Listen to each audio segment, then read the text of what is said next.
Super. Uh-oh. Super init na dito. Pawis na pawis ako. Kaya start ko lang maglakad. Grabe ang init dito.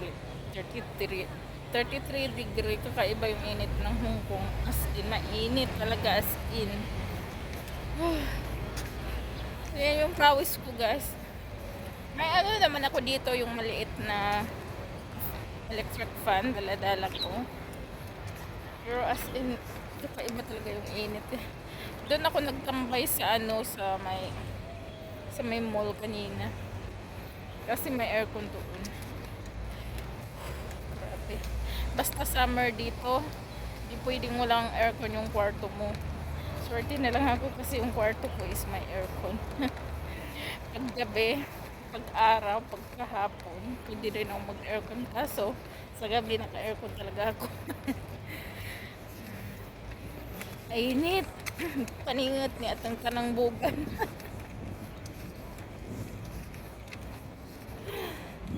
Uso talaga dito yung mga nag-bicycle. May mga sounds, tugtog. Dito sa Hong Kong, basta summer, marami nang nagbabike kasi exercise nila, pampapawis nila. Tayo naman, ang pampapawis natin is lakad is life. Yan ang pampapawis natin. Pero talagang kahit sa bahay ang init na, masakit na sa ulo yung init talaga as in grabe.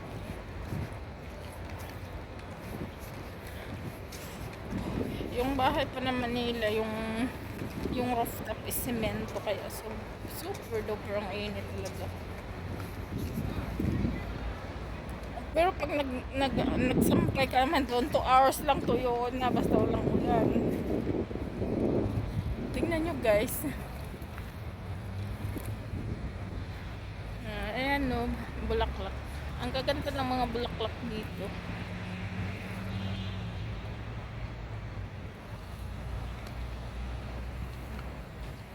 Manila, maraming bulaklak kasi dito guys. Yung mga bulaklak dito is gumamela, kapusantan.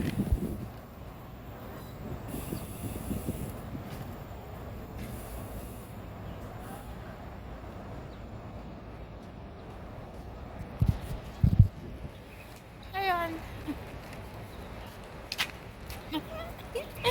Tumingin si Lolo. Ambot na lang ang init dito as in, grabe.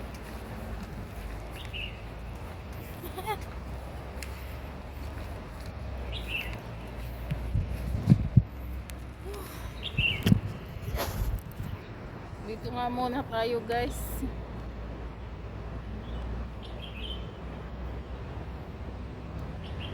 Yung nasa Pinas pa ako, yung naasikaso ko pa yung bahay ko.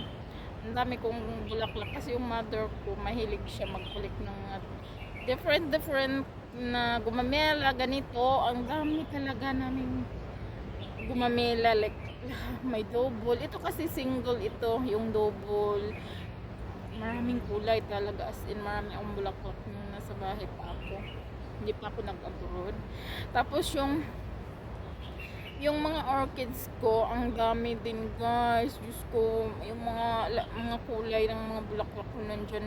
Lahat talaga as in, ay hindi pa naman lahat pero ang dami ko talagang yung orchids. Tapos, yung kapatid ko na nawala na,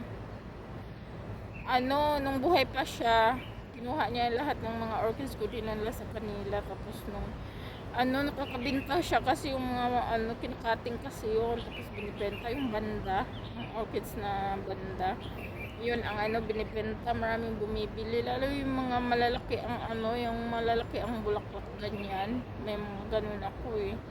Tapos ngayon nandun na kila nanay, tapos hindi na siya maganda kasi yung bahay ng nanay ko is Yung ano doon, yung tawag nun, yung hindi abunda sa init ba. Maganda kasi yung mga banda na ano sa mainit. Kagaya dun sa kapatid ko na bahay is ano talaga, namumulaklak talaga sila doon. Tapos yung kapatid ko nawala, ninaka yung iba. Tapos yung iba naman kinuha ng nanay ko. Pero pag ako'y mag-for good, yung mga padamihin ko na naman yung mga bulaklak sa bahay. Kukunin ko na yung mga orchids na yun. Kasi kukulik ko sila lahat. Tapos yung mga ganito, mga bougainvillea yan. Ang dami ko talagang bulaklak. Kunin ko na ulit yung mga collection ko dati. Ang tagal na kasi, matagal na talaga ako dito sa abroad guys. Like 16 years na. Wala pang, may ipon naman ako konti, pero may college pa talaga ako. Pag mauwi ako na yung college ko, yung itong babae, dalaga ko, at least yung mga lalaki, kung mag-aral na lang sila sa hindi private kasi itong anak ko, kaya sobrang mahal ang gastos niya. Yung gastos niya hindi basta-basta guys, as in namumulobi ako. Pero kaya pa naman, kung nakakakain pa naman ako at saka nakakabili pa naman ako ng charot. Ano to guys? Binili ko sa Uniqlo. Bumili pala ako ng t-shirt sa Uniqlo. Kasi, as in, sobrang sale. 59 na lang, ang gaganda. Pero ang hilig ko na talaga ngayon is puti na mga t-shirt. Kasi, wala na yung hilig ko sa mga, yung mga blouse. Mahilig kasi ako mag-collect natin ng mga, yung pink, yellow, blue, green, mga ganyan. Pero ngayon, ayun na yung hilig ko, mga puti na. May mga puti naman ako sa bahay. Mga t-shirt na malalaki XL. Pero paulit-ulit ko na sinusuot. 1, 2, 3, 4 paulit-ulit. Kaya bumili ako ng dalawa. Yan panagtag ko sa collection. Puti-puti na wala tayo ngayon. Ito kasing suot ko is sa ito, yung sa Giordano, green kasi siya. Nakakaputi naman kasi sa kulay.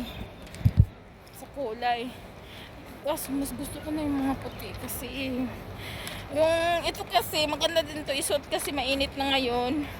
Cotton siya, hindi siya mainit sa katawan. Pero yung kulay lang talaga. Parang yung kulay niya.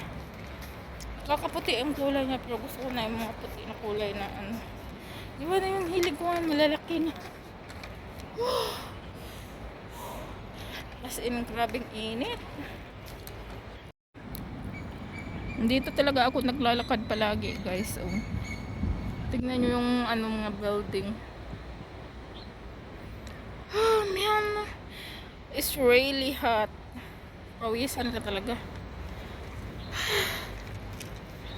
Hinahina lang tayo maglakad doon papunta. Yung sa amin naman, di ba yung makita nyo yung mga building na yan, may bundok doon, yung bundok doon, sa baba ng bundok yung sa amin. Kaya ang daming nangangagat dyan, kailangan talaga tapon na muna natin ito.